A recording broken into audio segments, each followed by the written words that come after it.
Hi, and welcome to this episode of Speak PR.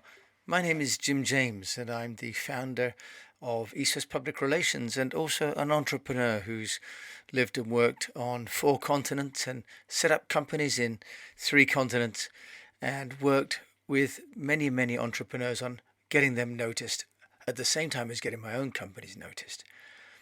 And I, on this podcast, like to share thoughts and insights that I've used with major companies that might help owner operators and people responsible for marketing. So, one of the things I was looking at over the last week as we need to pivot the agency is the core values of what I have been doing over these last 25 years. I started the company in 1995 in Singapore and then moved to China in 2006 to start the agency, and then have recently come back to the UK. And I was starting to think about what East West meant. And originally it was as helping Western companies get to Asia. And it was access to Asia as the strapline. And at the time, pre-internet, really, the business model was that it was cheaper for companies to use me than it was for them to use a fax machine to multiple media outlets in Asia. Well, of course, quite quickly that changed, and now we see that the media really is as local and global at the same time because of the technology that we've got. So I decided that I would look at East West in a different way, and it's no longer about me helping companies go from west to east or east to west, but it's about trying to share best practices that I see from around the world with people in whichever location that you are listening to this from. And I can tell you that having looked at the stats on Buzzsprout's control panel, that actually I'm joined by people from all over the world on this episode. So thank you very much for listening. But also what I realize is, of course, that now the news as it happens around the world is delivered to our desktops or our phones in real time. This weekend, I saw that Rupert Murdoch in Australia has decided to shut down over 100 newspapers. And Murdoch, of course, owns newspapers in the UK, but also in the US. Apparently, a Denver Post journalist was laid off actually while on assignment. So the news of cuts being led by an Australian impacting Americans in small towns is in my own living room and on my own iPad in my home. And on the same day comes in news from Microsoft in America that they are now laying off journalists. And I think some 20, 30 journalists who were curating the content for the MSN News are now being replaced with artificial intelligence, which will just simply scoop up the media stories and allocate them to certain content syndication engines and populate the content management system. Of course, there are tool sets like scoopit.com which we use, which will basically track the internet for relevant news and bring it as a news feed. And this is not no dissimilar to the old RSS, of course. So it's inevitable, really, that eventually the manual labor of cutting and pasting stories from one place to another will be replaced by technology. And some of the journalists even quip that this is the technology they've been writing about, and now it has actually indeed taken their jobs. So it's perhaps no surprise, really, that the world's largest media companies now were not publishers. They were actually technology companies. If you think about it, all the big publishers, including people like News Corporation, who are nowhere near as powerful as they used to be, have been supplanted by the companies like Google, Facebook, YouTube, in China, Tencent, in Japan and in Korea as well, with even Yahoo, for example, in Japan became very large with SoftBank supporting them. So the traditional news networks that have been independent have really suffered. The ones that have survived will be the state-owned ones, and even those like the BBC are under pressure, and their license fee may be cut because the Conservative Party are questioning their survival and their independence, and whether they really do deserve a grant that everybody should pay for a license to the BBC, even though they may never even watch the BBC or listen to the BBC. In China, the state grants the licenses to the media, and of course the TV and the radio are all state owned. And in Singapore it's the same, even though they are positioned as independent publishers. Media Corp, for example, and the Straits Times come under government supervision. In some other markets, we're seeing that these state-run news organizations, ironically enough, are more stable than the ones that were supposed to be the bastions of free press. And so the control of the media by the governments of places like China and Singapore is, ironically enough, sustaining the journalist community. But to cope with this insecurity, some titles like The Guardian are becoming or have become subscription based. The Guardian is aiming for some 2 million subscribers by 2023, according to the CEO David Pemsel. Now, in just last year, they had some 650,000 regular payers around the world for both the digital and the print. And The Guardian, if you didn't know, is owned by the Scots Trust, which is an organisation founded in 1936, and it's held in trust in order to ensure its editorial integrity. So it's not owned by an individual or by shareholders, but by a non-profit trust.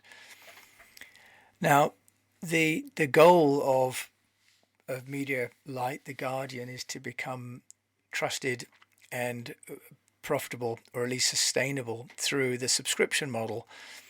And one view from a chap called Douglas McCabe of a media analyst firm called Enders Analysis says that journalists, not just commercial teams, should be incentivized to achieve the targets that the people like David Pemsel, the CEO of Guardian, is trying to achieve.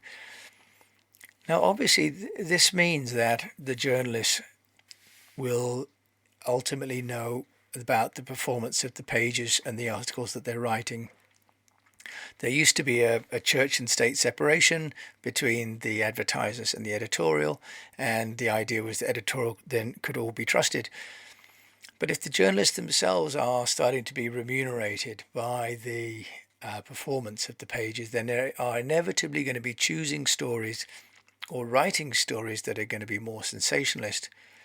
And from a PR point of view, it will mean increasingly that only those companies that can afford to engage those media and create that kind of content along with the journalists will survive. Now, in parts of Asia, certainly in Indochina, where we're working with a client at the moment, the media were maintaining a semblance of integrity, but in the last 6 months have started to say that they really need to be paid for the coverage that they are going to be providing to us. The advertising has died. The journalists want to continue to be paid. The publisher is saying, get what you can from the people who will be providing you the content. And in a way, there was always this uproar that this would be the case, but it's not really dissimilar to what's happening now in Western titles, as they're realizing that the people who should be paying are both the readers, but also those who want access to those readers. So we're looking at now the media integrity, which has already been questioned by some, changing its business model, and that's impacting how PR is being done. Publishers are going to be looking to PR, and have been for quite some time, to increasingly provide engaging content, because the media survival isn't going to be on being a trusted independent platform for discussion necessarily. It's going to be based on content creation, audience engagement, and measurable results. Now, in May, the publishers in America, the association revealed that events revenue is down 60% in the year. Now, friends of mine that run publishing companies would make their money on the events, and they used to have events and publications running in tandem, and it was a very nice complementary business model. Now, of course, they've been hit both with the loss of advertising on the print and with the sort of abandonment of all events. So companies like Bloomberg are now pivoting, and they are working to leverage their database of great speakers and great research, and are creating paid for events. We've seen this more and more with webinar and Zoom, and there are platforms like On24 Digital, which are now coming as specialist platforms to complement the more general like Zoom. And from a PR point of view, what we are needing to do is to help clients to create events and to participate in virtual events where they would have in the past been participating in trade shows or even local fairs. So the challenge now for all of us is to think about the storification of our businesses, and to think about the audience groups that we've got that are no longer necessarily defined by location, but are defined by profile, and are going to be possibly quite short attention span in terms of the content that we create and the message that we provide. Now, in the absence of the independent editorial advisor, which is the role that the publisher and the editor used to play, there isn't the consistent narrative that these audiences are going to be seeing. And this is true whether it's in consumer press or trade press. What we're seeing is really that social media, these big tech companies like Google and Facebook, have really been seeing all content as equal. They have no interest in the content, they have interest only in the page display and the advertising on it, which has meant that we have media which is kind of random in terms of what it's providing, but the algorithms are now starting to send people the news which is more and more targeted to the news that they've seen before. So the announcement by Microsoft that AI is going to be curating the content and sending it will only amplify this trend.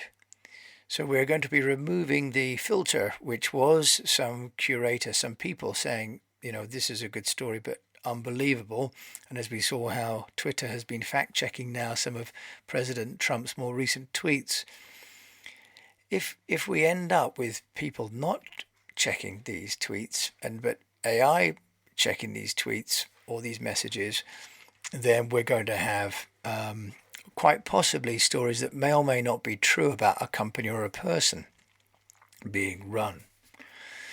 Now, from a PR point of view, of course, what that means is that we need to be proactive about managing the content that goes out, and we need to be absolutely diligent about tracking the content that's online about us, because it's no longer the case that we can rely on editors or people to safeguard the best interests of an industry or of our company, of our brand.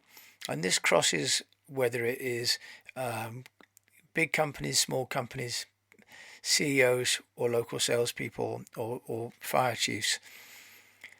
So we're going to be finding that in this disintegration of traditional structures of the media, that the role of PR is going to change. And I started off talking about how I was originally working to help Western companies going to Asia.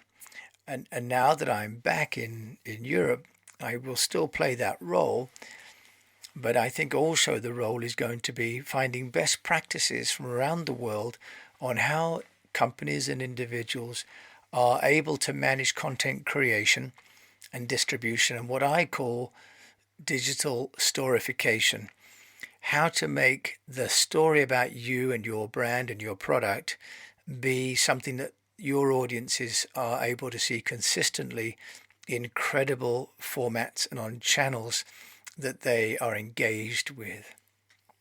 Now, I mentioned to my daughter, who's got her exams this week, that I was tomorrow taking back up with the phone calls with my team in Singapore and Beijing.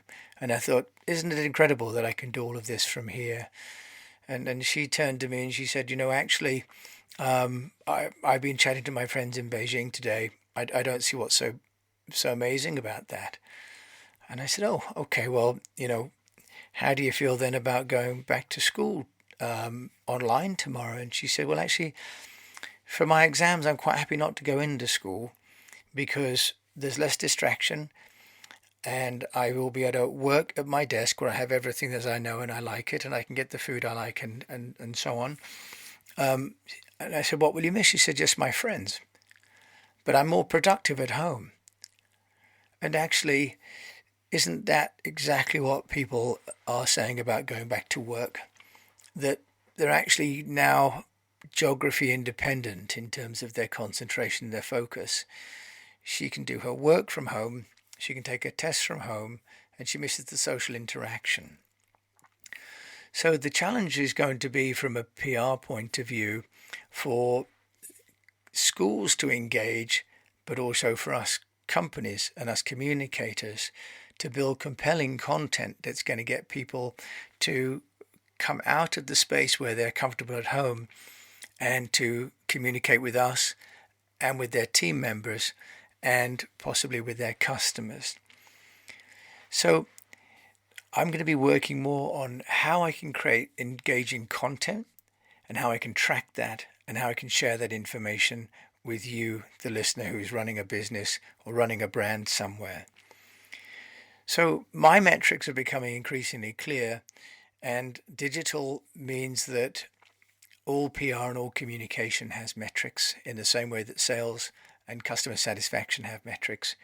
So as you lay down your plan for the week or for the day, what metrics do you have to measure the performance of your communication? And how will you communicate your KPIs to your three sets of audience? That is your team members, your partners, and your customers this week. So thank you for listening and tuning in. And I pray that you are in good health, that your business is profitable, and that you keep communicating. My name is Jim James. Thank you. Be listening to Speak PR.